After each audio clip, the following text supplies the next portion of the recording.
وَمَنْ أَحْسَنُ قَوْلًا مِّمَّن دَعَا إِلَى اللَّهِ وَعَمِلَ صَالِحًا وَقَالَ إِنَّنِي مِنَ الْمُسْلِمِينَ۔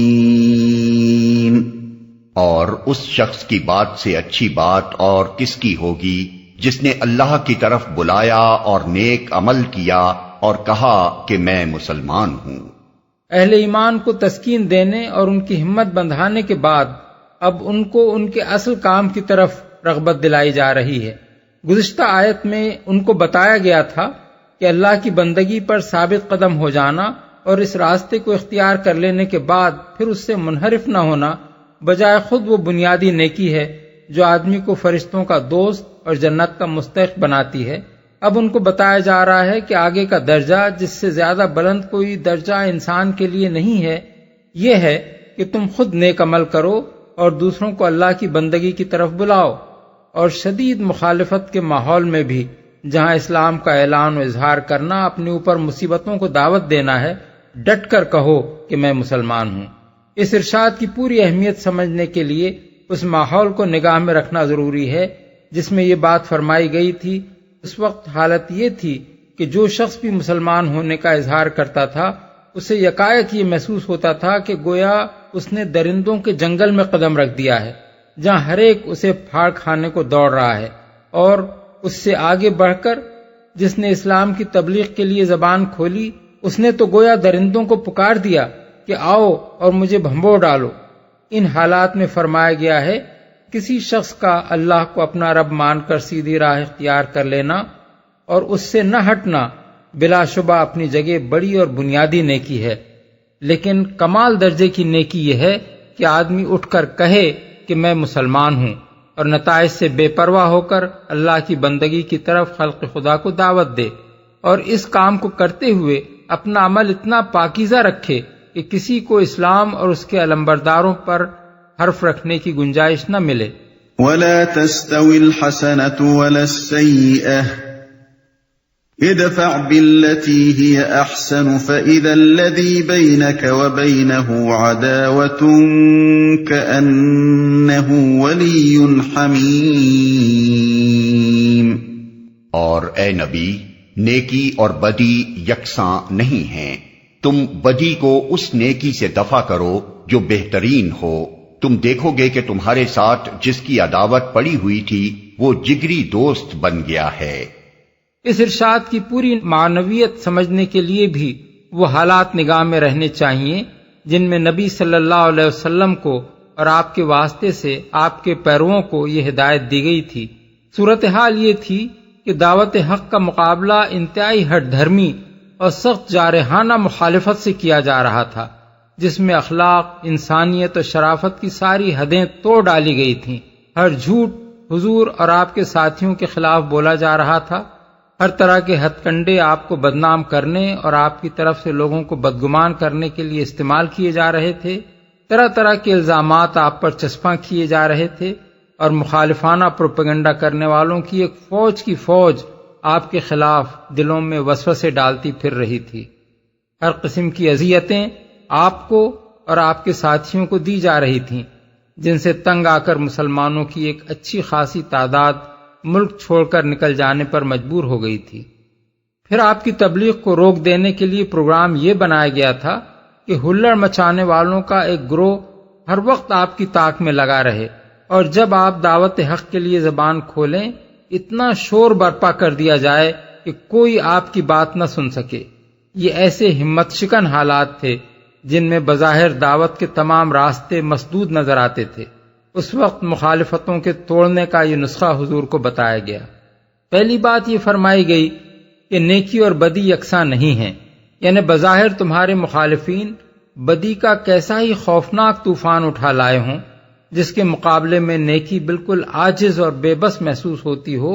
لیکن بدی بجائے خود اپنے اندر وہ کمزوری رکھتی ہے جو آخر کار اس کا بھٹا بٹھا دیتی ہے، کیونکہ انسان جب تک انسان ہے اس کی فطرت بدی سے نفرت کیے بغیر نہیں رہ سکتی۔ بدی کے ساتھی ہی نہیں، خود اس کے علمبردار تک اپنے دلوں میں یہ جانتے ہیں کہ وہ جھوٹے ہیں، ظالم ہیں اور اپنی اغراض کے لیے ہٹ دھرمی کر رہے ہیں۔ یہ چیز دوسروں کے دلوں میں ان کا وقار پیدا کرنا تو درکنار، انہیں خود اپنی نظروں سے گرا دیتی ہے، اور ان کے اپنے دلوں میں ایک چور بیٹھ جاتا ہے جو ہر مخالفانہ اقدام کے وقت ان کے عزم و ہمت پر اندر سے چھاپا مارتا رہتا ہے۔ اس بدی کے مقابلے میں اگر وہی نیکی جو بالکل عاجز و بے بس نظر آتی ہے مسلسل کام کرتی چلی جائے تو آخر کار وہ غالب آ کر رہتی ہے، کیونکہ اول تو نیکی میں بجائے خود ہی ایک طاقت ہے جو دلوں کو مسخر کرتی ہے، اور آدمی خواہ کتنا ہی بگڑا ہوا ہو اپنے دل میں اس کی قدر محسوس کیے بغیر نہیں رہ سکتا۔ پھر جب نیکی اور بدی آمنے سامنے مصروف پیکار ہوں اور کھل کر دونوں کے جوہر پوری طرح نمایاں ہو جائیں، ایسی حالت میں تو ایک مدت کی کشمکش کے بعد کم ہی لوگ ایسے باقی رہ سکتے ہیں جو بدی سے متنفر اور نیکی کے گرویدہ نہ ہو جائیں۔ دوسری بات یہ فرمائی گئی کہ بدی کا مقابلہ محض نیکی سے نہیں بلکہ اس نیکی سے کرو جو بہت اعلیٰ درجے کی ہو، یعنی کوئی شخص تمہارے ساتھ برائی کرے اور تم اس کو معاف کر دو تو یہ محض نیکی ہے۔ اعلیٰ درجے کی نیکی یہ ہے کہ جو تم سے برا سلوک کرے تم موقع آنے پر اس کے ساتھ احسان کرو۔ اس کا نتیجہ یہ بتایا گیا ہے کہ بدترین دشمن بھی آخر کار جگری دوست بن جائے گا، اس لیے کہ یہی انسانی فطرت ہے۔ گالی کے جواب میں آپ خاموش رہ جائیں تو بے شک یہ ایک نیکی ہوگی، مگر گالی دینے والے کی زبان بند نہ کر سکے گی۔ لیکن اگر آپ گالی کے جواب میں دعائے خیر کریں تو بڑے سے بڑا بے حیا مخالف بھی شرمندہ ہو کر رہ جائے گا، اور پھر مشکل ہی سے کبھی اس کی زبان آپ کے خلاف بد کلامی کے لیے کھل سکے گی۔ کوئی شخص آپ کو نقصان پہنچانے کا کوئی موقع ہاتھ سے نہ دیتا ہو اور آپ اس کی زیادتیاں برداشت کرتے چلے جائیں تو ہو سکتا ہے کہ وہ اپنی شرارتوں پر اور زیادہ دلیر ہو جائے، لیکن اگر کسی موقع پر اسے نقصان پہنچ رہا ہو اور آپ اسے بچا لیں تو وہ آپ کے قدموں میں آ رہے گا، کیونکہ کوئی شرارت مشکل ہی سے اس نیکی کے مقابلے میں کھڑی رہ سکتی ہے۔ تاہم اس قاعدہ کلیہ کو اس معنی میں لینا درست نہیں ہے کہ اس اعلیٰ درجے کی نیکی سے لازماً ہر دشمن جگری دوست ہی بن جائے گا۔ دنیا میں ایسے خبیث النفس لوگ بھی ہوتے ہیں کہ آپ ان کی زیادتیوں سے درگزر کرنے اور ان کی برائی کا جواب احسان اور بھلائی سے دینے میں خواہ کتنا ہی کمال کر دکھائیں، ان کے نیش اقرب کا زہریلا پن ذرہ برابر بھی کم نہیں ہوتا۔ لیکن اس طرح کے شر مجسم انسان قریب قریب اتنے ہی کم پائے جاتے ہیں جتنے خیر مجسم انسان کمیاب ہیں۔ وما يلقاها إلا الذين صبروا وما يلقاها إلا ذو حظ عظيم۔ یہ صفت نصیب نہیں ہوتی مگر ان لوگوں کو جو صبر کرتے ہیں، اور یہ مقام حاصل نہیں ہوتا مگر ان لوگوں کو جو بڑے نصیبے والے ہیں، جو صبر کرتے ہیں۔ یعنی یہ نسخہ ہے تو بڑا کارگر، مگر اسے استعمال کرنا کوئی ہنسی کھیل نہیں ہے۔ اس کے لیے بڑا دل گردہ چاہیے، اس کے لیے بڑا عزم، بڑا حوصلہ، بڑی قوت برداشت اور اپنے نفس پر بہت بڑا قابو درکار ہے۔ وقتی طور پر ایک آدمی کسی بدی کے مقابلے میں بڑی نیکی برت سکتا ہے، یہ کوئی غیر معمولی بات نہیں ہے، لیکن جہاں کسی شخص کو سالہ سال تک ان باطل پرست اشرار کے مقابلے میں حق کی خاطر لڑنا پڑے جو اخلاق کی کسی حد کو پھان جانے میں تامل نہ کرتے ہوں اور پھر طاقت اور اختیارات کے نشے میں بھی بدمست ہو رہے ہوں، وہاں بدی کا مقابلہ نیکی اور وہ بھی اعلیٰ درجے کی نیکی سے کرتے چلے جانا اور کبھی ایک مرتبہ بھی ضبط کی باغیں ہاتھ سے نہ چھوڑنا کسی معمولی آدمی کے بس کا کام نہیں ہے۔ یہ کام وہی شخص کر سکتا ہے جو ٹھنڈے دل سے حق کی سربلندی کے لیے کام کرنے کا پختہ عزم کر چکا ہو، جس نے پوری طرح سے اپنے نفس کو عقل و شعور کے تابع کر لیا ہو اور جس کے اندر نیکی اور راستی ایسی گہری جڑیں پکڑ چکی ہو کہ مخالفین کی کوئی شرارت و خباثت بھی اسے اس کے مقام بلند سے نیچے اتار لانے میں کامیاب نہ ہو سکتی ہو۔ بڑے نصیبے والے ہیں۔ یہ قانون فطرت ہے، بڑے ہی بلند مرتبے کا انسان ان صفات سے متصف ہوا کرتا ہے، اور جو شخص یہ صفات رکھتا ہو اسے دنیا کی کوئی طاقت بھی کامیابی کی منزل تک پہنچنے سے نہیں روک سکتی۔ یہ کسی طرح ممکن ہی نہیں ہے کہ گھٹیا درجے کے لوگ اپنی کمینہ چالوں، ذلیل ہتھ کنڈوں اور رقیق حرکتوں سے اس کو شکست دے دیں۔ وَإِمَّا يَنزَغَنَّكَ مِنَ الشَّيْطَانِ نَزْغٌ فَاسْتَعِذْ بِاللَّهِ إِنَّهُ هُوَ السَّمِيعُ الْعَلِيمُ۔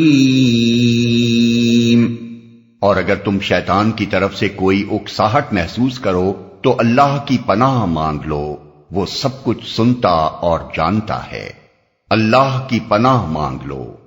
شیطان کو سخت تشویش لاحق ہوتی ہے جب وہ یہ دیکھتا ہے کہ حق و باطل کی جنگ میں کمینگی کا مقابلہ شرافت کے ساتھ اور بدی کا مقابلہ نیکی کے ساتھ کیا جا رہا ہے۔ وہ چاہتا ہے کہ کسی طرح ایک ہی مرتبہ صحیح حق کے لیے لڑنے والوں اور خصوصاً ان کے سربرآوردہ لوگوں اور سب سے بڑھ کر ان کے رہنما سے کوئی ایسی غلطی کرا دے جس کی بنا پر عامت الناس سے یہ کہا جا سکے کہ دیکھیے صاحب، برائی یک طرفہ نہیں ہے، ایک طرف سے اگر گھٹیا حرکتیں کی جا رہی ہیں تو دوسری طرف کے لوگ بھی کچھ بہت اونچے درجے کے انسان نہیں ہیں، فلاں رقیق حرکت تو آخر انہوں نے بھی کی ہے۔ عامت الناس میں یہ صلاحیت نہیں ہوتی کہ وہ ٹھیک انصاف کے ساتھ ایک طرف کی زیادتیوں اور دوسری طرف کی جوابی کارروائی کے درمیان موازنہ کر سکیں۔ وہ جب تک یہ دیکھتے رہتے ہیں کہ مخالفین ہر طرح کی ذلیل حرکتیں کر رہے ہیں مگر یہ لوگ شائستگی و شرافت اور نیکی و راست بازی کے راستے سے ذرا نہیں ہٹتے، اس وقت تک وہ ان کا گہرا اثر قبول کرتے رہتے ہیں۔ لیکن اگر کہیں ان کی طرف سے کوئی بیجا حرکت یا ان کے مرتبے سے گری ہوئی حرکت سرزد ہو جائے، خواہ وہ کسی بڑی زیادتی کے جواب ہی میں کیوں نہ ہو، تو ان کی نگاہ میں دونوں برابر ہو جاتے ہیں، اور مخالفین کو بھی ایک سخت بات کا جواب 1000 گالیوں سے دینے کا بہانہ مل جاتا ہے۔ اسی بنا پر ارشاد ہوا کہ شیطان کے فریب سے چوکنے رہو، وہ بڑا دردمند و خیرخواہ بن کر تمہیں اشتعال دلائے گا کہ فلاں زیادتی تو ہرگز برداشت نہ کی جانی چاہیے اور فلاں بات کا تو منہ توڑ جواب دیا جانا چاہیے، اور اس حملے کے جواب میں تو لڑ جانا چاہیے، ورنہ تمہیں بزدل سمجھا جائے گا اور تمہاری ہوا اکھڑ جائے گی۔ ایسے ہر موقع پر جب تمہیں اپنے اندر اس طرح کا کوئی نامناسب اشتعال محسوس ہو تو خبردار ہو جاؤ کہ یہ شیطان کی اکساہٹ ہے جو غصہ دلا کر تم سے کوئی غلطی کرانا چاہتا ہے، اور خبردار ہو جانے کے بعد اس ظام میں نہ مبتلا ہو جاؤ کہ میں اپنے مزاج پر بڑا قابو رکھتا ہوں، شیطان مجھ سے کوئی غلطی نہیں کرا سکتا۔ یہ اپنی قوت فیصلہ اور قوت ارادی کا ظام شیطان کا دوسرا اور زیادہ خطرناک فریب ہوگا۔ اس کے بجائے تم کو خدا سے پناہ مانگنی چاہیے، کیونکہ وہی توفیق دے اور حفاظت کرے تو آدمی غلطیوں سے بچ سکتا ہے۔ اس مقام کی بہترین تفسیر وہ واقعہ ہے جو امام احمد نے اپنی مسند میں حضرت ابو ہریرہ سے نقل کیا ہے۔ وہ فرماتے ہیں کہ ایک مرتبہ ایک شخص نبی صلی اللہ علیہ وسلم کی موجودگی میں حضرت ابو بکر صدیق رضی اللہ عنہ کو بے تحاشا گالیاں دینے لگا۔ حضرت ابو بکر خاموشی کے ساتھ اس کی گالیاں سنتے رہے اور نبی صلی اللہ علیہ وسلم انہیں دیکھ کر مسکراتے رہے۔ آخر کار جناب صدیق کا پیمانہ صبر لبریز ہو گیا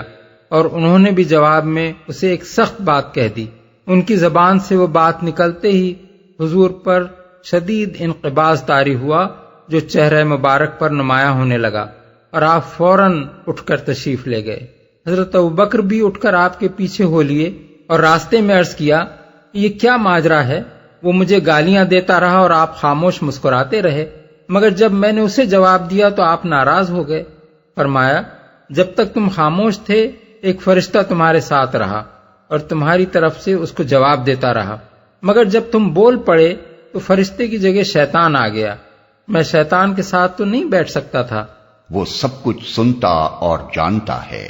مخالفتوں کے طوفان میں اللہ کی پناہ مانگ لینے کے بعد جو چیز مومن کے دل میں صبر و سکون اور اطمینان کی ٹھنڈک پیدا کرتی ہے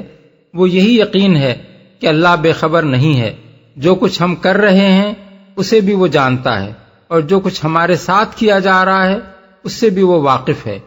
ہماری اور ہمارے مخالفین کی ساری باتیں وہ سن رہا ہے، اور دونوں کا طرز عمل جیسا کچھ بھی ہے اسے وہ دیکھ رہا ہے۔ اسی اعتماد پر بندہ مومن اپنا اور دشمنان حق کا معاملہ اللہ کے سپرد کر کے پوری طرح مطمئن ہو جاتا ہے۔ یہ 5واں موقع ہے جہاں نبی صلی اللہ علیہ وسلم اور آپ کے واسطے سے اہل ایمان کو دعوت دین اور اصلاح خلق کی یہ حکمت سکھائی گئی ہے۔ آیت سجدہ۔ وَمِنْ آيَاتِهِ اللَّيْلُ وَالنَّهَارُ وَالشَّمْسُ وَالْقَمَرُ لَا تَسْجُدُوا لِلشَّمْسِ وَلَا لِلْقَمَرِ وَاسْجُدُوا لِلَّهِ الَّذِي خَلَقَهُنَّ إِن كُنتُمْ إِيَّاهُ تَعْبُدُونَ فَإِنِ اسْتَكْبَرُوا فَالَّذِينَ عِندَ رَبِّكَ يُسَبِّحُونَ لَهُ بِاللَّيْلِ وَالنَّهَارِ وَهُمْ لَا يَسْأَمُونَ۔ اللہ کی نشانیوں میں سے ہیں یہ رات اور دن اور سورج اور چاند۔ سورج اور چاند کو سجدہ نہ کرو بلکہ اس خدا کو سجدہ کرو جس نے انہیں پیدا کیا ہے، اگر فی الواقع تم اسی کی عبادت کرنے والے ہو۔ لیکن اگر یہ لوگ غرور میں آ کر اپنی ہی بات پر اڑے رہیں تو پرواہ نہیں، جو فرشتے تیرے رب کے مقرب ہیں وہ شب و روز اس کی تسبیح کر رہے ہیں اور کبھی نہیں تھکتے۔ اللہ کی نشانیوں میں سے اب روئے سخن عوام الناس کی طرف مڑ رہا ہے اور چند فقرے ان کو حقیقت سمجھانے کے لیے ارشاد ہو رہے ہیں۔ چاند، یعنی یہ اللہ کے مظاہر نہیں ہیں کہ تم یہ سمجھتے ہوئے ان کی عبادت کرنے لگو کہ اللہ ان کی شکل میں خود اپنے آپ کو ظاہر کر رہا ہے، بلکہ یہ اللہ کی نشانیاں ہیں جن پر غور کرنے سے تم کائنات کی اور اس کے نظام کی حقیقت سمجھ سکتے ہو اور یہ جان سکتے ہو کہ انبیاء علیہم السلام جس توحید خداوندی کی تعلیم دے رہے ہیں وہی امر واقعی ہے۔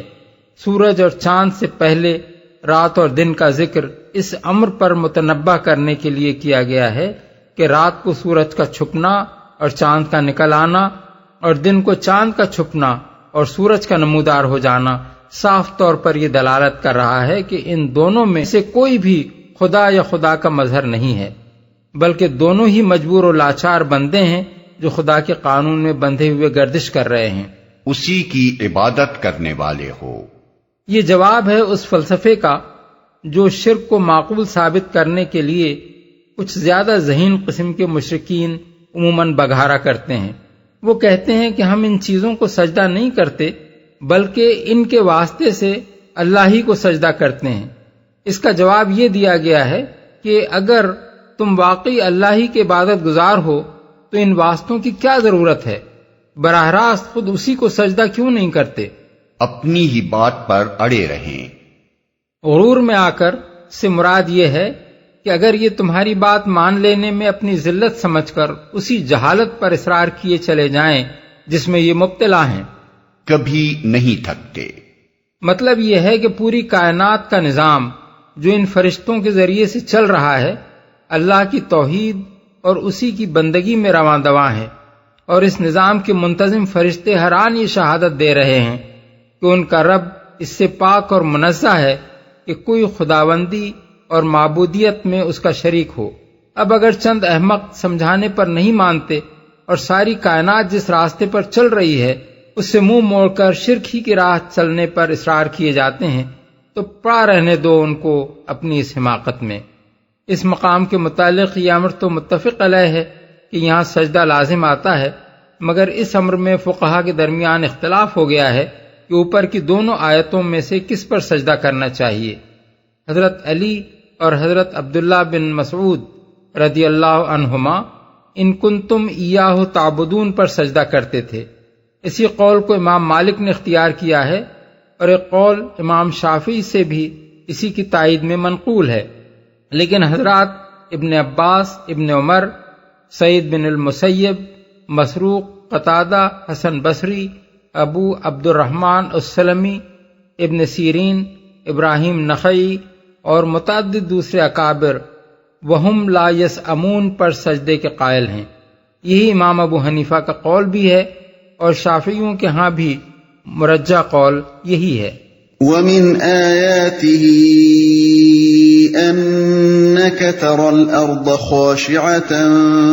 فَإِذَا أَنْتَ أنزلنا عليها الماء اهتزت وربت إن الذي أحياها لمحيي الموتى إنه على كل شيء قدیر۔ اور اللہ کی نشانیوں میں سے ایک یہ ہے کہ تم دیکھتے ہو زمین سونی پڑی ہوئی ہے، پھر یوں ہی کہ ہم نے اس پر پانی برسایا یکا یک وہ پھبک اٹھتی ہے اور پھول جاتی ہے۔ یقیناً جو خدا اس مری ہوئی زمین کو جلا اٹھاتا ہے وہ مردوں کو بھی زندگی بخشنے والا ہے، یقیناً وہ ہر چیز پر قدرت رکھتا ہے۔ ان الذين يلحدون في آياتنا لا يخفون علينا افمن يلقى في النار خير ام من يأتي آمنا يوم القيامة اعملوا ما شئتم انه بما تعملون بصیر۔ جو لوگ ہماری آیات کو الٹے معنی پہناتے ہیں وہ ہم سے کچھ چھپے ہوئے نہیں ہیں۔ خود ہی سوچ لو کہ آیا وہ شخص بہتر ہے جو آگ میں جھونکا جانے والا ہے یا وہ جو قیامت کے روز امن کی حالت میں حاضر ہوگا۔ کرتے رہو جو کچھ تم چاہو، تمہاری ساری حرکتوں کو اللہ دیکھ رہا ہے۔ جو لوگ عوام الناس کو چند فقروں میں یہ سمجھانے کے بعد کہ محمد صلی اللہ علیہ وسلم جس توحید اور آخرت کے عقیدے کی طرف دعوت دے رہے ہیں وہی معقول ہے اور آثار کائنات اسی کے حق ہونے کی شہادت دے رہے ہیں، اب روئے سخن پھر ان مخالفین کی طرف مڑتا ہے جو پوری ہٹ دھرمی کے ساتھ مخالفت پر تلے ہوئے تھے، الٹے معنی پہناتے ہیں۔ اصل الفاظ ہیں یلحدون فی آیاتنا، یعنی ہماری آیات میں الحاد کرتے ہیں۔ الحاد کے معنی ہیں انحراف،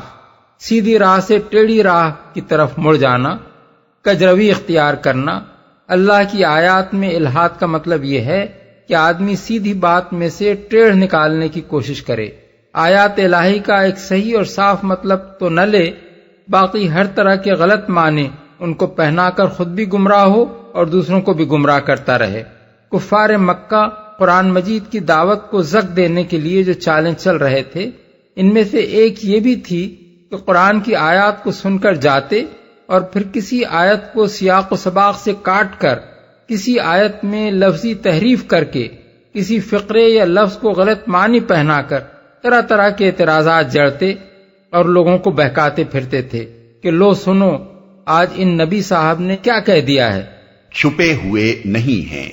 ان الفاظ میں ایک سخت دھمکی مضمر ہے۔ حاکم ذی اقتدار کا یہ کہنا کہ فلاں شخص جو حرکتیں کر رہا ہے وہ مجھ سے چھپی ہوئی نہیں ہے،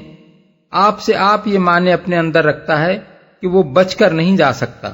ان الذين كفروا بالذكر لما جاءهم وانه لكتاب عزيز لا يأتيه الباطل من بين يديه ولا من خلفه تنزيل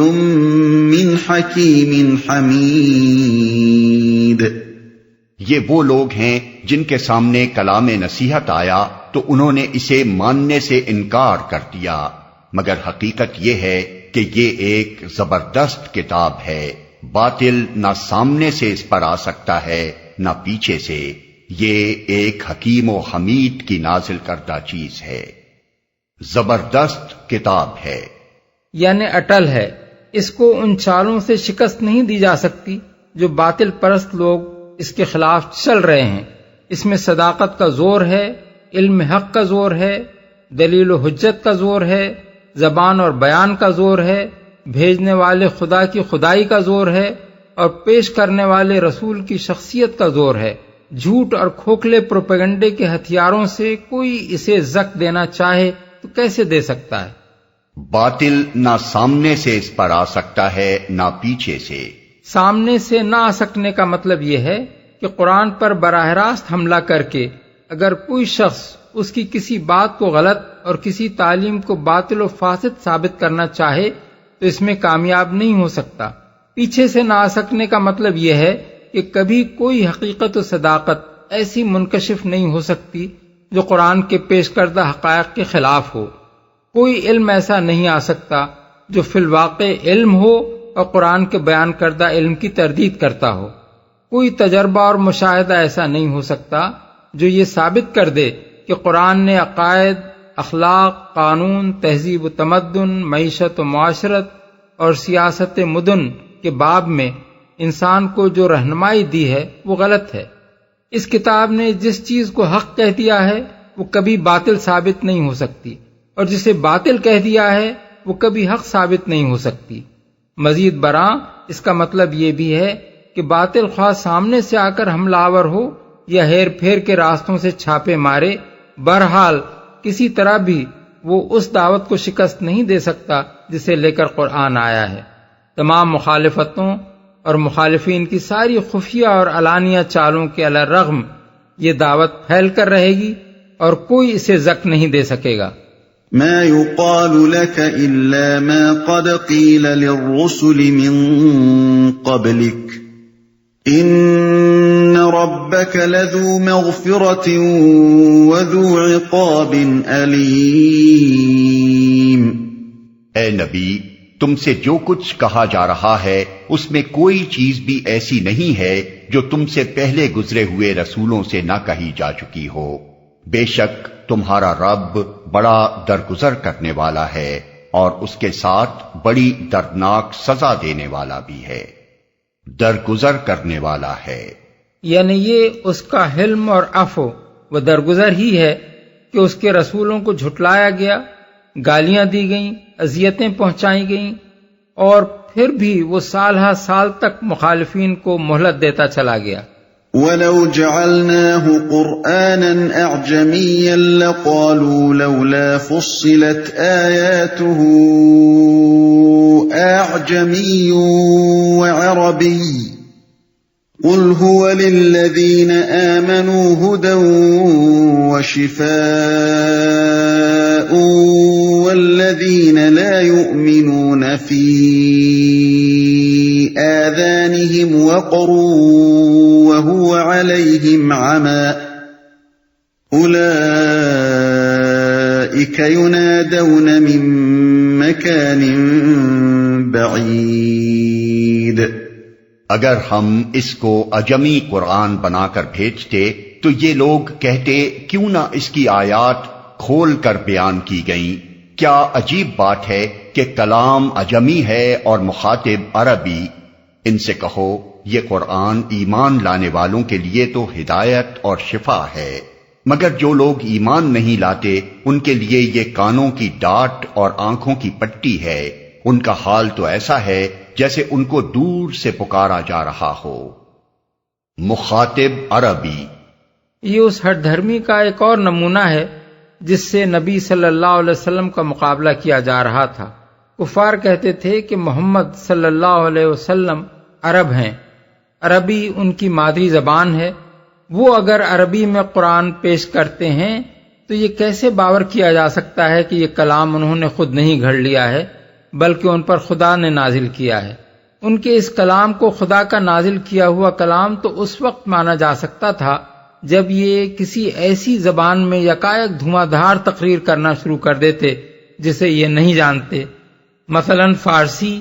یا رومی یا یونانی۔ اس پر اللہ تعالیٰ فرماتا ہے کہ اب ان کی اپنی زبان میں قرآن بھیجا گیا ہے جسے یہ سمجھ سکیں، تو ان کو یہ اعتراض ہے کہ عرب کے ذریعے سے عربوں کے لیے عربی زبان میں یہ کلام کیوں نازل کیا گیا۔ لیکن اگر کسی دوسری زبان میں یہ بھیجا جاتا تو اس وقت یہی لوگ یہ اعتراض کرتے کہ یہ معاملہ بھی خوب ہے، عرب قوم میں ایک عرب کو رسول بنا کر بھیجا گیا ہے مگر کلام اس پر ایسی زبان میں نازل کیا گیا ہے جسے نہ رسول سمجھتا ہے نہ قوم۔ دور سے پکارا جا رہا ہو۔ دور سے جب کسی کو پکارا جاتا ہے تو اس کے کان میں ایک آواز تو پڑتی ہے مگر اس کی سمجھ میں یہ نہیں آتا کہ کہنے والا کیا کہہ رہا ہے۔ یہ ایسی بے نظیر تشبیہ ہے